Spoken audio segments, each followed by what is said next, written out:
going to have an incredible show, and we are going to meet and greet Dr. Detroit, Mike Whitty. And he's from Oaksterdam University. He's a spiritual guru about the medical and mental and spiritual aspects of the plant. And welcome home, Randy Lanier, for being in jail for pot, and Dr. Detroit for this week's show. And thank you, Chris Conrad, for bringing Dr. Detroit and everybody else. We got surprises on the rise. And thank you, everybody who's helping us to end prohibition. It's Jeff Eichen here, and we're really pleased to be part of this movement and to end prohibition together with you all. Hemp Hooray.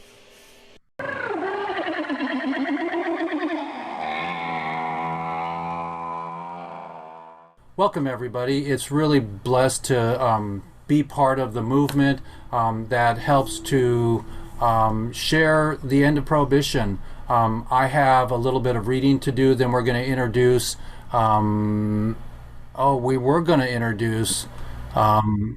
here comes Mike. Okay, Mike's coming back on. Mike, here's Mike, everybody. So we've got our team started here, really excited. Hey, Josh, hey, Nicholas, and Vicky, and Michael. Today's show is going to be really super excellent, and I'm going to read something for you all here. Welcome to the day and nights of freedom and reform. This week we honor the illing and lost to the old age and opium. Damn it. Light a candle. So I'm going to light a candle, everybody, here live on my show here. I'm going to light this candle. This is my Oregon Country Fair marijuana candle, and I'm going to light it because we lost 2 people to opium in the last 3 weeks, and F that, and we lost, and we have Vivian from HempFest holding space for his beloved in the hospital this week. So I'm going to put this candle here next to my papa, and let that be the role for today. I'm going to finish reading my intro here, everybody. Josh, Todd, Eddie Lepp, and all the angels who walk this earth in high spirit. I was listening to Sly Stone this morning, Peter Frampton, and to some Bob Marley. Who was on your list? Hemp Hooray, let's have a WEEDSDAYS show to begin and end all shows. And we thank POD TV for hosting us and taking us to Roku in March. And I'm really blessed to have everybody. Like I said, let's see if I can give a round of applause here for Mr. Mike Whitty. And Mr. Mike Whitty has his bicycle helmet on. You're not too young or old to ride your bike or to stay healthy, and I'm a foodie, so love you, everybody, for staying hydrated and really incredibly in tune. Mike, introduce yourself, and then we'll go do a round robin, and we'll find out what happened in Washington this week and why we're so excited to have people tell us, coming in and telling us about that. Mike, give us a little bit of introduction of yourself and what makes you the OG. Hello, Mike. Okay, Mike is having bandwidth problems, so let's see. Let's get Mike in. Come on, Mike. Okay. We'll see if we can get the old man to kick back in to Wi-Fi, everybody. So we're on WEEDSDAYS here. We're going to go around the horn until we get Mike's... Mike is an OG. He's been there with Jack Harrer and before. And so we're really blessed to have Mike and his spirituality. So when Mike comes back on, we'll honor him. We're lighting candles today for the people that have departed and are helping us in the cannabis space on the other side. So Mike. Yes, sir. Mike, why don't you give us a little background of who you are, why you're the OG of the room today, and what is floating your boat? What are you excited about in the hemp space? Well, I'm giving a speech tonight at a anarchist bookstore on Haight Street in San Francisco, and it's about the extra benefit of cannabis to our psychological and mental health. And in addition, when we get our interior act together and we're self-confident and healed and happy, we'll be far more potent organizers of everything we dream of. And therefore, I'm asking people to reframe their thinking into going back to their core values. And Chris Conrad's championing this with his church, the Cannabis Day, but I'm just doing it as what I call spiritual psychology. I'm doing it as self-help, stress reduction, and making the elders, those between 50 and 100, feel that they can be prophets in their own time, and they're using the balance of their life to build their cannabis legacy. So we must gain our voice and continue to stay faithful, even in uncertain times. So I'm trying to build confidence, hope, inner peace, outer peace, and a sense of trusting oneself and trusting life itself, not distrusting the outer world, but embracing the outer world because we're part of it. We're all interconnected. We're capable of cannabis and being the most intersectional movement of all times, because cannabis reaches every nook and cranny of the human race. And therefore, we can be more intersectional than the progressive movement. And we could become valuable in helping people change their consciousness, because we're helping raise people to higher consciousness through what I'll call humanistic psychology or positive psychology for the secular listener. An atheist can embrace, humanistic psychology and don't have to even use the word spiritual. So all the listeners are encompassed as human beings in the notion of higher consciousness and evolution towards a species with higher consciousness, which would mean we'd have less greed and less fear and less anger. We'd have more virtues and less negative qualities as a species. If we can manage to move steadily toward that in the long haul, we'll have a happy ending. It will save the planet and the animal kingdom and the ocean, as well as the human race. So to me, cannabis has a hell of a lot more to offer the planet and the human race than relaxation, medical, dancing and having sex and having like the equivalent of a couple beers at Super Bowl. It's all good. It's all good, but there's far more to it. It's the ultimate human vision of evolutionary processes in science, which have given us longer lifespans and more comforts than people 500 years ago. What now we need is a psychological comfort, and cannabis brings us a psychological comfort. It brings, a kind of peace of mind. I'll just wrap it up with one cute little application of the spiritual psychological use of cannabis.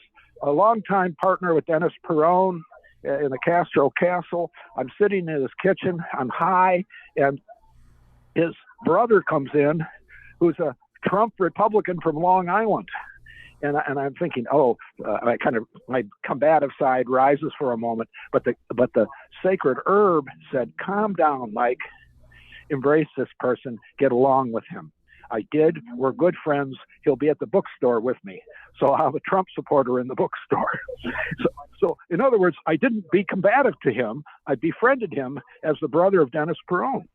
And if we befriended all the strangers and all the people who we might find something to pick a fight with, but we could look for common ground with the same person, like we do with the blood family, and we could realize that Rodney King's great philosophy, can't we all just get along? That means get along in Portland and Seattle too, and Detroit and San Francisco and everywhere. Tell us how you got Ukraine. Tell us how you got your name, Dr. Detroit.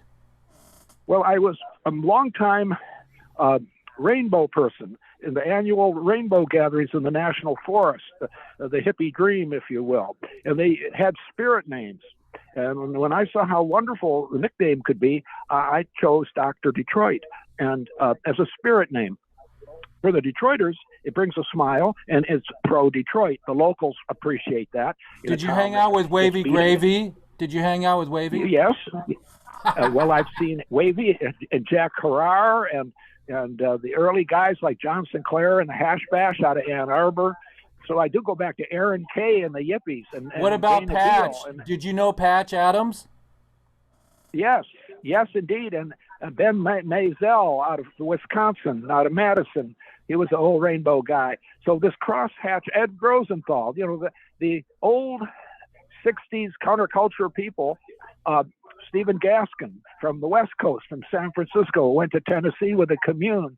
I'm talking about that, the tribal ideal of we're family, we're cousins, we're all connected, we're all in this journey of life together. When this restoration of community, putting it in the most broad way. That's why your work, doing public gatherings and joy and dancing and music and play and moving your skeleton to the music, that's as spiritual as you can get from the land of the music and the artists and us dancers. So it's a combo of a little more fun, a little more play, but joyous dance and a respect for the life experience, not a fear of it, not an anger at it, carrying our blues along with the happy times. And the Buddhists always say, if we embrace our troubles and carry them, abide our unhappiness and our sadness and our injuries, abide that and appreciate the good times. So, and count your blessings all the time, and wake up with the mantra of thankfulness. Make that your two mantras: thankfulness for getting up and breathing, and number two, a radical acceptance of everything that comes your way, including an occasional Trump supporter. You know, we have to accept the whole damn thing.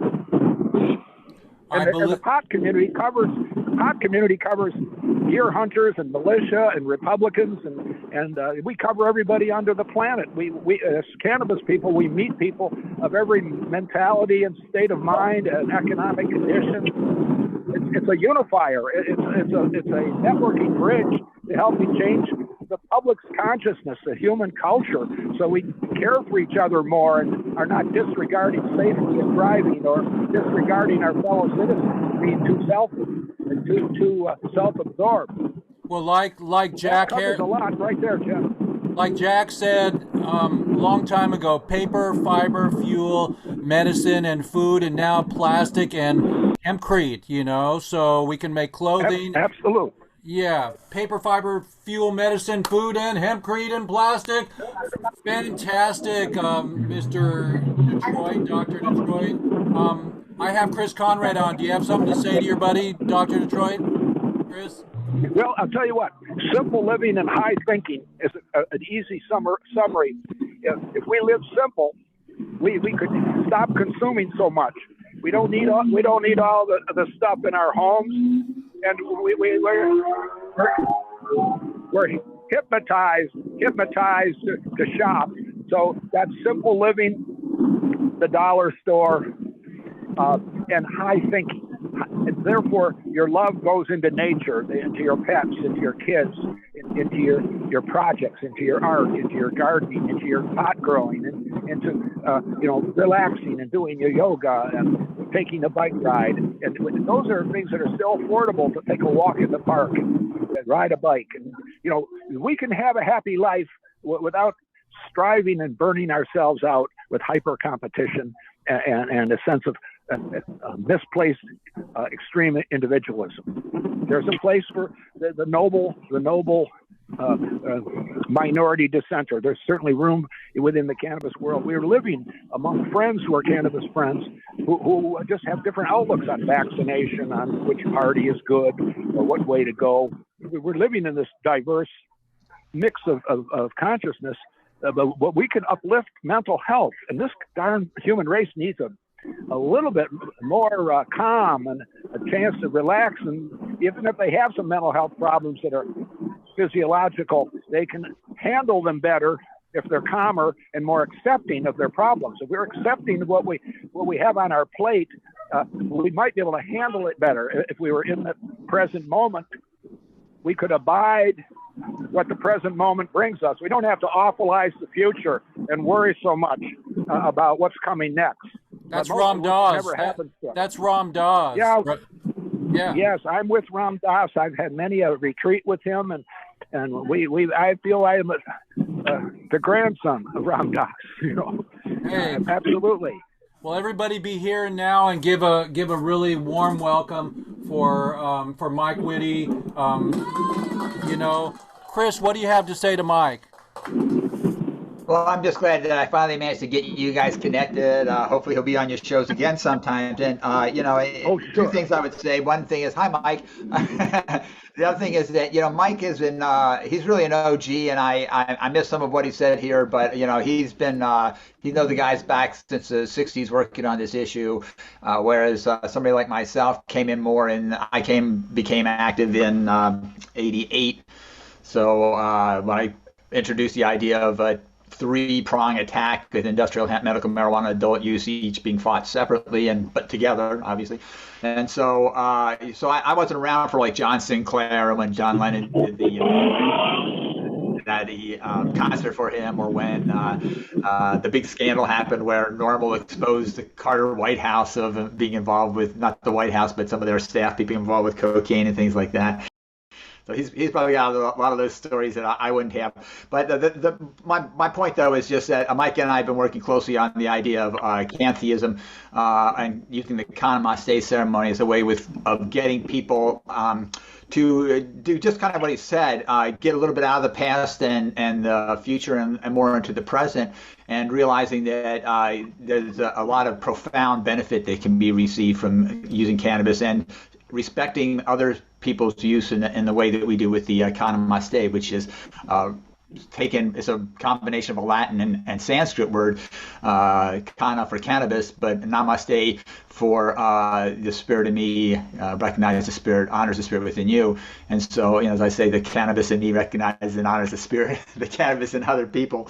And just if I want to point out one last closing thing, I really think, although I haven't seen any studies on this, but I've seen studies saying that a lot of cannabis smokers have been using herb during the pandemic to keep their spirits up and so forth. What I haven't really seen is anything showing about whether cannabis users have lower depression rates and stuff like that. But I have a feeling that once that's all sorted out, we're going to find that. And well, there is a PTSD receptor they've located. Right, but I mean, there hasn't been anything about COVID users and so forth that I know of, anyway, in terms of that particular subject. So. You're talking about depression also. Exactly, yeah. And I know that with the COVID lockdowns, people been more depressed, and so I know that for myself, I haven't felt very depressed, but I've been smoking cannabis every day, so that could be a factor in there, Anyway, so you've got a lot of guests here. I just wanted to pop in for a little bit here at the beginning to say hi before I have to get on to my next thing, and honor all the prisoners and say, that we're really hoping you guys get out pretty soon. And I'm glad that the work goes on, and I honor all the growers. And it's great to see Michael there with his plants blowing in the breeze behind him. So it brightened up my morning already today. So thank you for letting me join the show for a few minutes today. Oh, fantastic! We're so blessed to have you, and that you hooked us up with Mike. Mike, you want to say hi to Chris? Unmute yourself, Mike. Hi, Vicky. Hi, everybody. Yeah, my appointment's at 2. I'm going to be pulling over in just a second to my destination. But yeah, I'll be here for another hour at least. But, hi, everybody. Thank you.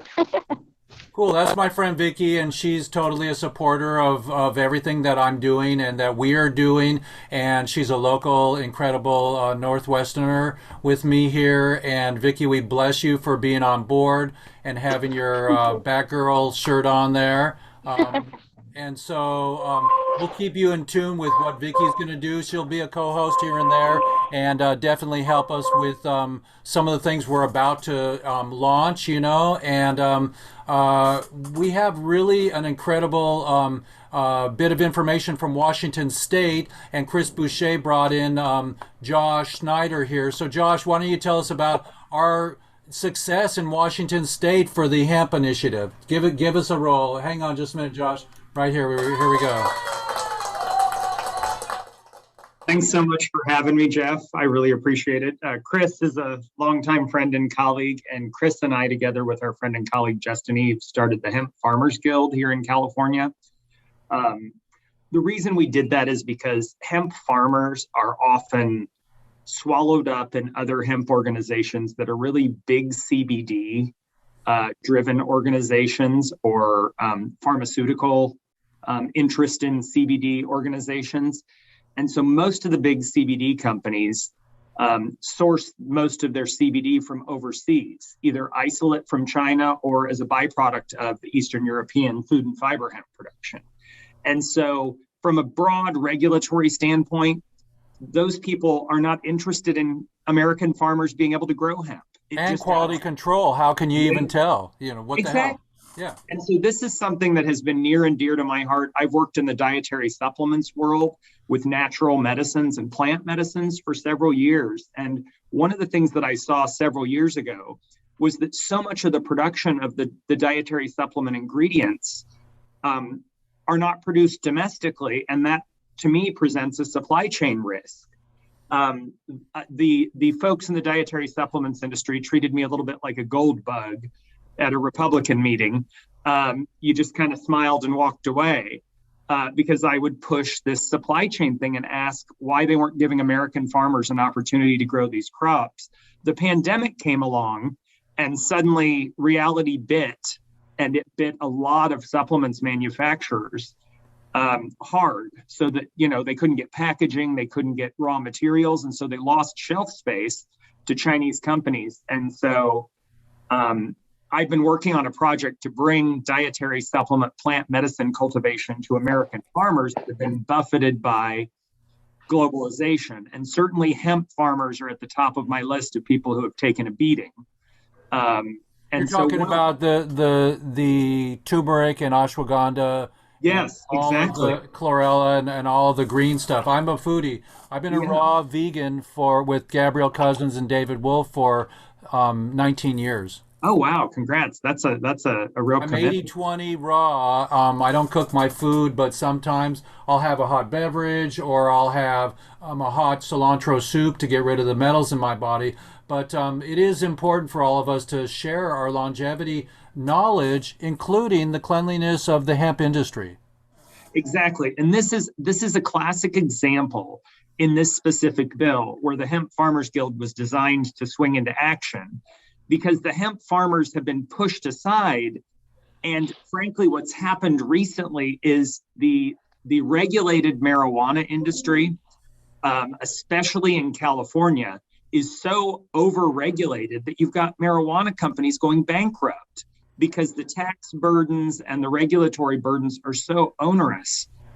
And so in California last year, we had a very similar bill to this HB 1668 that was called AB 45. And unfortunately, it was pushed by big CBD because it had the promise of getting CBD listed as a dietary supplement and a legal ingredient into food and beverages. And so that was the carrot. The stick, though, was substantial, and it really screwed California's hemp farmers. It banned the sale of all CBD flower in the state of California. And so they gave licenses to 1,000 hemp farmers. And then just at harvest time, they said, screw you guys, you can't sell your product in your home state. And so I've seen, and my, just a brief exposition, my company, Cultivaris Hemp, sells hemp young plants, clones, to the hemp industry. And so I work a lot with farmers. I grew up on a farm. My background is farming. I have a real heart for the farmer and the challenges that they are facing. And so hemp farmers, we went from 40,000 acres of hemp in 2019 cultivated in California. And in 2021, we had 6,000 acres. Did I meet you at the Hemp Day with Larry Serban? Oh, yes, you did. Yes. Fantastic. Yeah. And so I knew you looked familiar. I was filming. I was filming. Yeah, I just came back from World Ag Expo, which the hemp farmers in the West have really just taken a beating. And so what this bill did was it was heavily regulating the THC industry.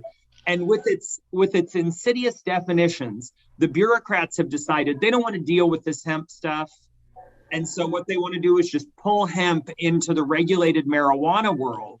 But what that's going to have the practical effect of doing is killing food and fiber hemp cultivation. Because now your traditional ag farmers that want to do 5,000 or 10,000 acres of this earth healing food and fiber hemp are going to be stuck in a regulatory morass with the regulated cannabis industry. And how did we win in Washington State? Can I just throw in one thing to what you were just saying there, Josh? And also, I remember from connecting over at Hempfield in California too. The interesting thing about the way that they approach this is they couched it kind of the idea that because the marijuana industry is so regulated and has so much testing, that anything that a human ingests, which would include other cannabinoids, of course, has to go through the marijuana marketplace, other than the grain products, which kind of almost made sense initially. But the thing is, you have to remember, farmers are growing food that people ingest all the time. So the whole idea is like as if saying that farmers who've been growing food all this time are not capable of growing clean enough products for people to consume. It kind of started off sounding logical, but the more you thought about it, it's ridiculous. Farmers produce food all the time. I just want to throw that in there, Josh. No, I think that's an excellent point, Chris. And I think that this is one of the challenges that has been, and admittedly, this gets into the regulatory tall grass, but one of the challenges is that the legal marijuana industry was created around the idea that we need to regulate this because it's intoxicating. And so we all went, especially in California where I live in San Diego, when we went from medical to recreational, that screwed over more people. It has been a disaster, and it has just bureaucratized the process in such a way that it's been a recipe for corruption. I will tell you that I spent the last 15 years working in West Africa. I developed a protocol for propagating a plant called breadfruit in tissue culture. And that allowed us to take this traditional crop from the Pacific and use it to feed people all over Africa. So we planted nearly 500,000 trees, feeding 1 million people a day. Breadfruit, like in Mutiny on the Bounty, right? Exactly. Yeah. I was the postman, as it were. Boy, do I have stories. I spent 3 weeks at the home of the president of Nigeria. But I will tell you, 100% of the time, I'd rather work in Nigeria. I'd feel more safe than working in the regulated Los Angeles cannabis market. It is, the California regulations have become so ridiculous that unless you have a team of lawyers, you can't navigate it. And even then it's difficult. And so what they're doing is, under the excuse of regulating an intoxicant, now they keep grabbing at other things. So AB 45 prohibited the inclusion of CBD in any alcoholic beverage because they've so screwed up the legal California industry that they're going to have to throw them some bones. And so cannabis alcohol Governor Newsom is paying back all of his friends in the multi-state operator world by handing them the ability to be the ones that the dispensaries will be the only ones to be able to sell cannabinoid enhanced alcoholic beverages. And that's what they're doing with hemp. So they want to hand all CBD flower to the legal cannabis market. And that's going to cut out farmers because there is no way, if you have a hemp license in California, to get into the legal cannabis market. And also, there's no way to sell your flower now in California. And Josh, tell us about the success that we had in Washington State. So the Washington bill basically was reaching its regulatory tentacles out from legal cannabis with definitions that didn't make sense. And the author of the bill, I will tell you, Representative Kloba, I sent my first letter, and within 5 minutes, my mobile phone rang with Representative Kloba calling to talk to me about this bill. And I believe her motivations are she's legitimate in trying to accomplish something. But as I told her, what this bill will do is not what you think it will do. So she's very upset about Delta 8. So they were naive and they didn't have. So where's our team nationally and globally to educate these people that are running the bills? Well, that's the challenge, and again, one of the reasons why the Hemp Farmers Guild was created, because I believe that a lot of the regulators and legislators just don't understand cannabis and at all. They have in many ways a reefer madness mindset, and so that's governed a lot of the regulation, like the criminal background checks that you have to go through to be a hemp farmer. Right. their really moronic approach to chemistry that just isn't chemistry. And so Delta 8 and Delta 10 and these other analogs were developed in part in a response to the ineptitude of the federal government refusing to regulate CBD as a dietary supplement. So we had all these farmers come in and grow hemp to create CBD under the idea that the FDA would authorize it as a dietary supplement. They refused to do that, and Congress can't seem to get a damn thing done. And so because of this, you had an excess of supply of CBD. Of course, we all know many brilliant amateur and professional chemists in the cannabis sector. They started experimenting, and Delta 8 and Delta 10 were born. And so the hemp industry broadly... Are Delta 8 and Delta 10, for our audience globally, are they made from plant matter? They are, if you extract CBD isolate, or frankly, source it from China, it's a pretty simple process to transition or transform that into Delta 8 and Delta 10. And those are both, so a plant never makes those isomers except in trace amounts. They are lab generated. So wait. Is Delta 8 and Delta 10 lab generated, or does it come from plant matter? It is lab generated from material that comes from plant matter.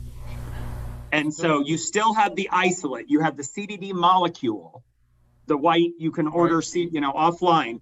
That isolate can be converted into Delta 8 and Delta 10. And are Delta 8 and Delta 10 slipping under the radar for legalization? Yes, and that was really the problem. And so what you had was, as is often the case in cannabis, you have innovative, outside the box thinkers that saw an opportunity and took it. And especially it became Delta 8 and Delta 10 became really popular in states with complete prohibitions on cannabis.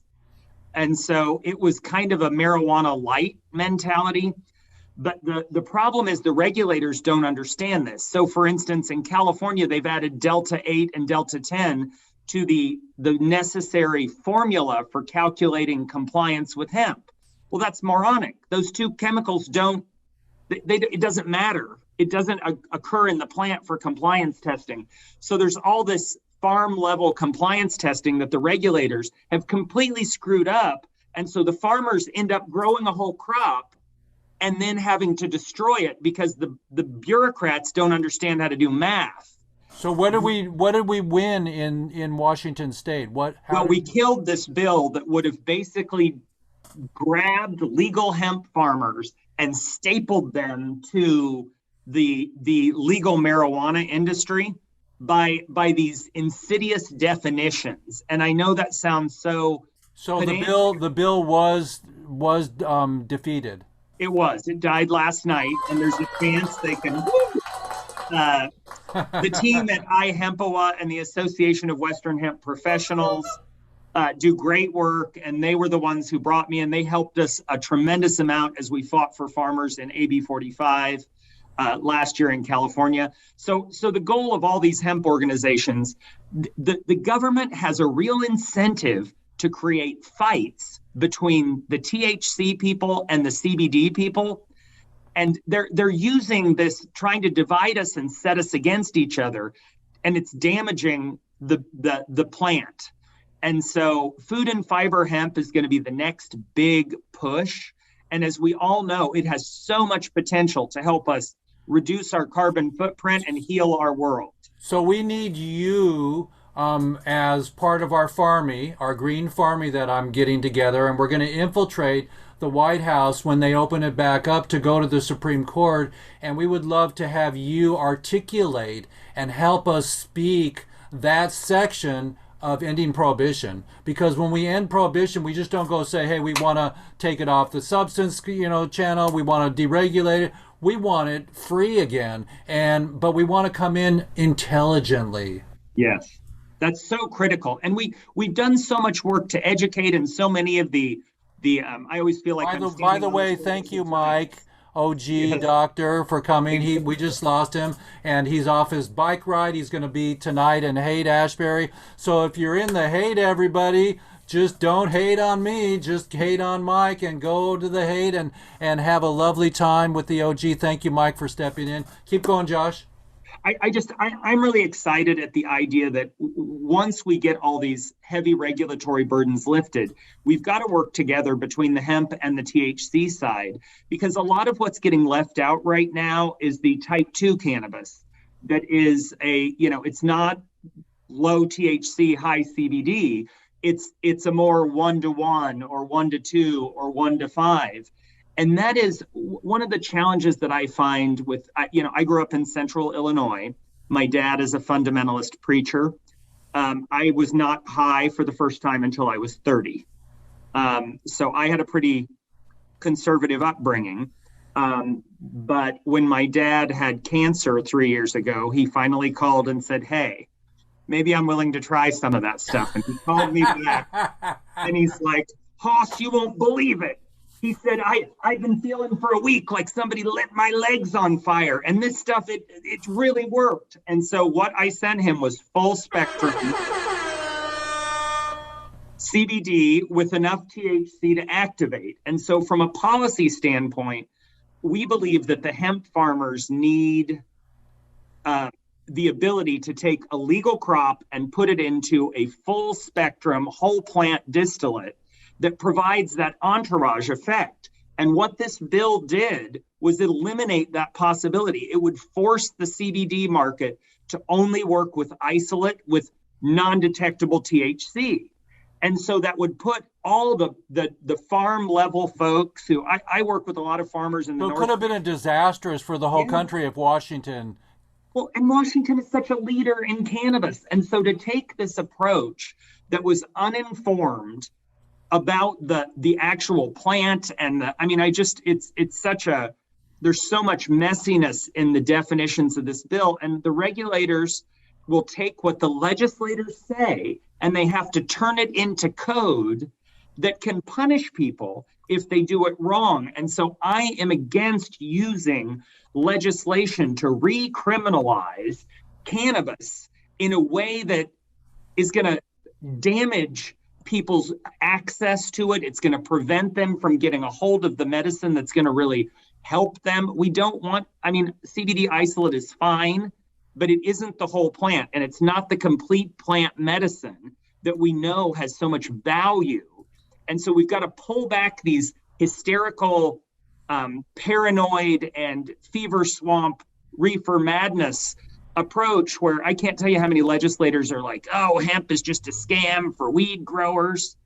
And I'm like, the idea that I come to in my life is that the plan is remarkable. The plan is a solution for helping the budget. There's so many aspects to the paper, fiber, fuel, medicine, food, paper, plastic, all that stuff. Where is the hemp toilet paper? Where is I finally got from Joy Beckerman there in my other room, but the hemp silverware, and plastic and a biodegradable. So why would any government legal stooge or human that is in charge of helping us to end prohibition in a way to make the most beautiful plant and the most versatile plant illegal still, when it could help everybody to make money?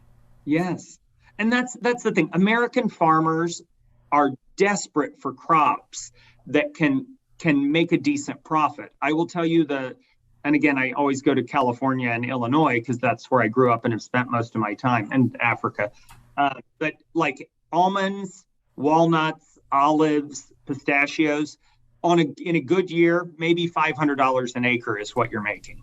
And they take more water. Oh, absolutely. And that's one of my colleagues. I'll have to connect you to him. He's the guy who actually got me interested in cannabis 15 years ago. He's just finishing his PhD in soil science at UC Davis. And he was telling me about, they did some trials up against cotton, and the amount of water that is used by food and fiber hemp versus cotton is just extraordinarily less. I think it's 70 or 80% less. The opportunity for dry farming. I mean, the single issue in California agriculture today, the only issue that matters is water. And we are I met 3 farmers last fall when I was doing a tour visiting farms whose wells, they'd been on these farms for 100 years, their wells dried up. And I'm glad Vicky's taking notes so we can have them later. Thanks. So, yeah, so I think there's so much potential, but one of the things that I think is really interesting about food and fiber hemp is that it can't be hauled a long distance or it's not economically viable. So what that means on the upside is the ability to build manufacturing bases throughout rural parts of our states that are suffering under despair, especially post-pandemic, opioid and meth addictions, the lack of purpose in our young men and women who need something to fulfill them. And I believe we lost 2 people in 1 week to opiates, you know, and it's horrible. And F that, F the opiates. Exactly. You know, they took Michael Jackson, they took Prince, they took, you know, Tom Petty, and F the opiate addiction. It's addictive, and marijuana is not addictive. Yes. It's not body controlled, meaning you don't have withdrawals.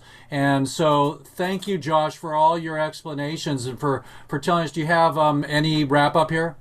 Yeah, I think the key is that we've got to keep working together. We can't let the government divide us because that is their agenda. Bureaucrats want things easy, and so they want it simple for their use.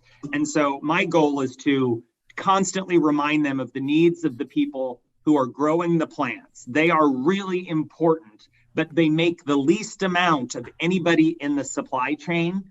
And so my role is to defend the interests of the farmers, because if they're making a reasonable margin and can be successful, everything else will line up against that. And we need more people in farming. Agriculture can actually be a way to heal this damaged earth.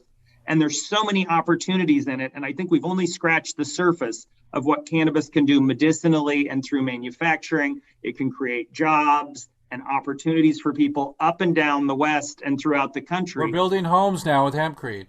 Amen. It's time. And that's what I've got. All my people in Africa are so excited about the opportunity for hempcrete because it can so change. My friend has a 3D printer, and so we're going to make a house a day in Africa. I promise you. That's fantastic. So let's go. And I'm getting ready to head out here, Jeff. So I just want to throw in one other thing with what Josh was talking about. I'm pretty sure, not 100%, but I think it was Thomas Jefferson that said that the greatest wealth is the wealth that we grow from the soil, because and he was comparing it to other things where we deplete the environment in order to do stuff. But in terms of something like an agricultural crop, like what Josh is talking about here, you got to remember you're starting off with a seed that's smaller, just a little larger than a grain of rice, or maybe not even, and you end up with a plant that's like what was Larry's 23 feet tall. And with all I'm growing that same variety for a juice bar. And so you see, what other basis for wealth? What better basis than just to grow something and then to use that to produce any product that you need? And so I honor you guys. Cannabis Day. So I didn't get to hear what you had to say, Michael, today, and Vicky, and thank Nicholas, you so much, Chris, for all you do. We love you, Cannabis Day, and remember, Ramaste, and we love you. And stay hydrated with the good love and pass the word. We'll be at the White House together. We're going to be doing the Jack Herer golf tournament together. And when we get Snoop and Willie on stage, come on, Snoop and Willie, we want you on stage. We're going to bring all the prisoners on stage, and I got the Oregon Country Fair Dragon yesterday, and they're gonna shoot the audience at the Oakland Coliseum. Watch me pull it off. We're going to do this with all your help, and we're going to be on stage there, and all the prisoners are going to be saying Hemp Hemp Hooray, and Earth, Wind, and Fire is going to be singing September Song with Willie, Snoop, and Wu-Tang Clan, and Vicky, you're going to be on stage with us, too. So we want everybody there. Senator Chuck Schumer just said that he wants to get the federal legalization of marijuana done by 420, so I hope he does it. Hey, well, let's all take the bus and go. Watch that happen. All right, Chris. Love you guys. Thanks a lot for all your work. Thank you so much, Chris. We have Nicholas. Nicholas, can you unmute and tell us who and where you are? See if Nicholas is still listening. Nicholas, are you there? Nicholas, Nicholas. Are you still with us, Nicholas? Hey, can you hear me? Nicholas, we love you, man. Hemp Hemp Hooray. Tell us a little bit about you and your incredible passion to help us end prohibition and bring the prisoners home. Yeah, I'm actually mostly involved in technology, but I'm big on the CBD and it's really been helpful for me for pain, and like to see it be legal and useful for a lot more people. So yeah, this is all. I've definitely learned a lot today listening to all this. This is all kind of new to me. So yeah, I'm just looking forward to seeing where this goes and learning a lot more. And where do we know you from, Nicholas? What's your specialty? Music and broadcast. Fantastic. Worked Well, for, done projects for a lot of big names in broadcast like DirecTV and Disney, ESPN. Oh, fantastic. Well, we're going to be doing a golf tournament here pretty soon. Stay close to me. Text me your chat in the back, and we'll stay close, man. I wanna work with you. Sounds good. We'll do. Okay, Nicholas, that'd be great. Let's see. Mike says it's an absolute pleasure to be here with all of you. I'm looking forward to the change we will make in the immediate future. Hemp Hemp Hooray. The Farmy is growing, exponential rate, success inevitable. We are building some amazing platforms to provide solutions to the world in so many unconventional ways with NFTs and the metaverse. And let's see. And on this digital level, please check it out. And the real math and all you know, and I look forward to changing the world with you. So that's fantastic. I love that. And we're going to go right up to our buddy Michael and give us a wrap up, Mike, and tell us a little bit about what's on your mind. Yeah, I just want to jump in before I got to go take care of caregiver. I'm a caregiver for a couple patients. So these here are the beautiful medicine for them. But there's also physical things that have to get taken care of. So thanks for giving me some time to give a shout out. I am representing Honeycomb Hydro LLC is my company. We make killer genetics to help the everyday person. We focus a lot on vets, a lot on PTSD, cultivars, things of that such. And we're now diving into the NFT and meta world to bring the education to the doorstep of the children, the youth that needs to understand that are the force of changing the stigma. And it's all through the education, like Josh was talking, the proper verbiage, the proper understanding, and being able to open that to the world, to the ears that need it, at the realms that they're already at. So it's an exciting time. We're going to end prohibition, and it'd be great to have that done by 420. I like setting big goals for right now, so I'm in it to win it with you guys. Even when they do end prohibition, we still got work to do. Oh hell yeah, we do, and we're gonna take care of it. There's people that give a shit, so that's a good thing. We have care, we got compassion, we have passion within it, and we're developing an amazing farming to make that change. So it's the year for 2022, I believe. It's going to be absolutely unbelievable. So, and you know, I have the NFWT, the non-fungible weed token. Oh yeah, I know all that. We'll have that. Hey, you said you wanted it as the Cannabis Global Cannabis tokens, so let's do it. Let's do it. Let's start minting those, baby. And we're going to be raising $1 million to put on the Oakland Coliseum concert, and then the proceeds are going to go to the Relief Fund and a 501(c). We've got a perfect timing today for an hour show. I'm going to go around the horn here. Mike, final words to the children, the adults, and to me. To the children, listen to your parents and get educated. Focus on what you love, put passion into it. Anything is possible. to what was the next one? I know you were the last one. The adults. Adults, for those that don't have the understanding, it's once again education. Go grasp it, go get it, pull your head out of your ass, and then make an educated decision. That's for the adults. And for you, I love you, man. And it's blessed to be a general of the Army like yourself. So let's go knock down some walls and burn up some bills or whatever anarchy it takes. Make some hempcrete homes for the homeless. Yeah, baby. There we go. Okay, thank you so much. Hip, And hip, Josh, hooray. give us your final wrap up for the children, the adults, and for me. Come on, Josh. Yeah. The children, the adults, and me. For the children, I would say stay curious and continue being curious as far into your adulthood as you can. My mother told me once that she made me stop asking why, banned the question why from me, because I just wore her out. And my business partners today would tell you that exact same thing. I have maintained a sense of curiosity and it has served me well. For the adults, I would say the same thing. Discover your inner child again and be curious about some things and go exploring. I think people in the cannabis world do that a lot already. And for you, I would say, as somebody who's been working at this for a long time, stay encouraged. We are nearing victory, and even if it doesn't come tomorrow, my family and friends call me the patron saint for lost causes. Who knows if today's defeat is the last defeat before victory begins? The only way you can do that is to just keep going. And so I would encourage you, Jeff, to keep doing what you do so well, and keep talking about these things and keep raising people's awareness so that we can get these jobs done. Well, we're global, everybody. We're on Weeds Day here on POD TV. Thank you, POD TV. We're going to Roku in March, and we got Josh, we got Michael, and Vicky and Nicholas.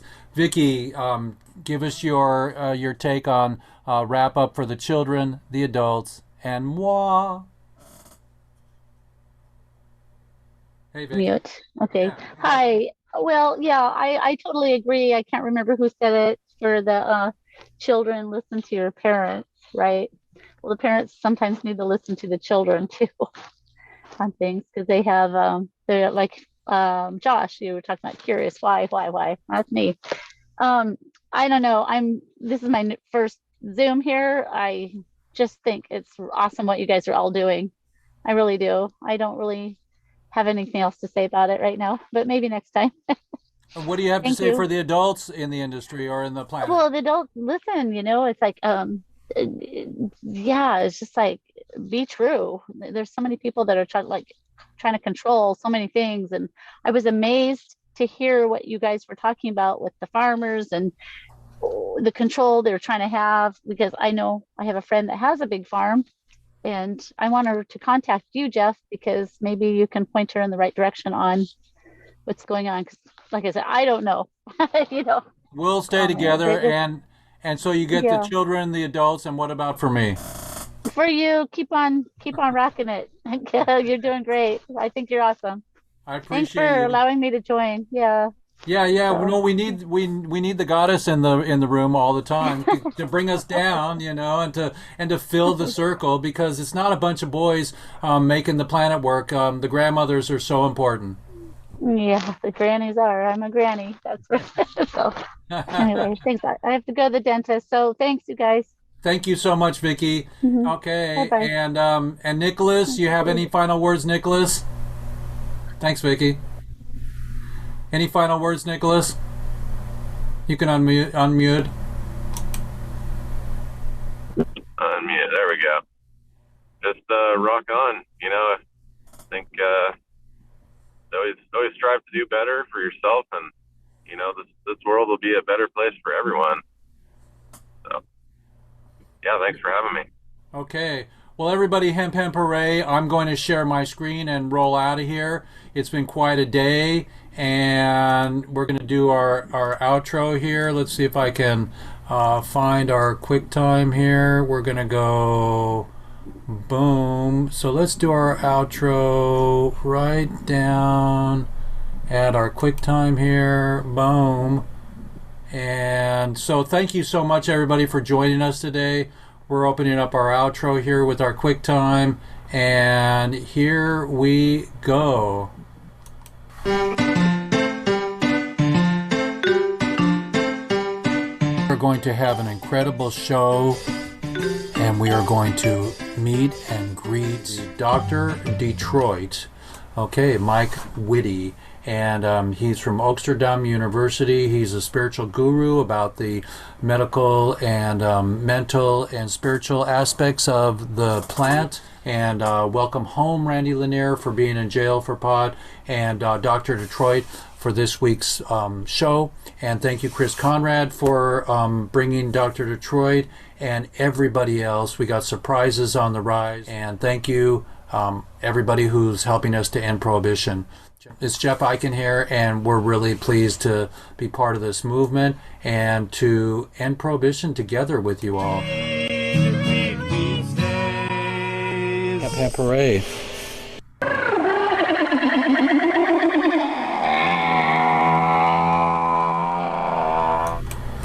Thanks, everybody. I'm going to come back for one more second here, and to let you know, little sound there, those were the whales. I have the Whale Foundation that allowed me to bring some whales in. Take care of your oceans, everybody. Take care of your heart.